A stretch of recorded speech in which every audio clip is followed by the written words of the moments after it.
Kalyani mini blog में तुम्हाला गैरमनपासून स्वागत आहे। तर आज ना जो मिनी ब्लॉग आहे ना तो गुरुपौर्णिमा नाही तर गुरुबद्दल काय सांगू मी तुमले।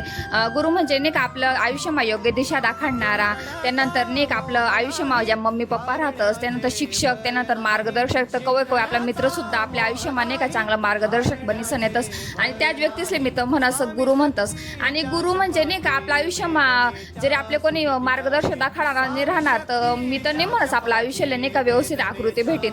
आणि त्यांच्यासाठीच गुरुपौर्णिमाना तुमले गरम मनपासून गरम शुभेच्छा।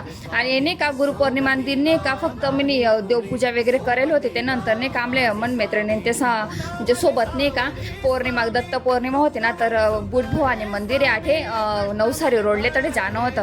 तर पटापट नाही का घरनं काम वगैरे आवरीसन नाही का मी आणि आमना सोसायटीनं बाया नाही का मंदिरमा छान लागत होतं आणि मंदिर इतलं सुंदर होतं तुमले काय सांगू। आणि कवय जरी नवसारी आणि सचिनना ज्या व्यक्ती होती ना म्हणा ब्लॉग वगैरे देखणारा तसे एक बार हे मंदिरले जावा ना, कारण की हे मंदिर हायवेले आणि मेन म्हणजे इतलं सुंदर वातावरण आहे ना तुमले काय सांगू, इतलं मन प्रसन्न होई गे मला तडे जायसन। आणि मी ह्या मंदिरमा पहिल्या वेळेस नाही तर दुसऱ्या वेळेस जाय राहू आणि खरं हाय पौर्णिमाले नाही का इथला उत्साह, इथला जल्लोष, इथला भारी वातावरण होतं। त्यानंतर नाही का तडे महाप्रसाद पण रास पौर्णिमा दिन तर आम्ही प्रसाद वगैरे लिहिता आणि इथलं मस्त वातावरण आम्ही जेवण वगैरे करीसन नाही का घरून होतं। आणि खरं दत्त पौर्णिमा दिन जरी इथलं भारी दर्शन भरा ना, ते पण माताचं मंदिर आहे, त्यानंतर महादेवनं पण मंदिर आहे आणि 2-3 मंदिर तसं नाही का तडे सोबतच होतात।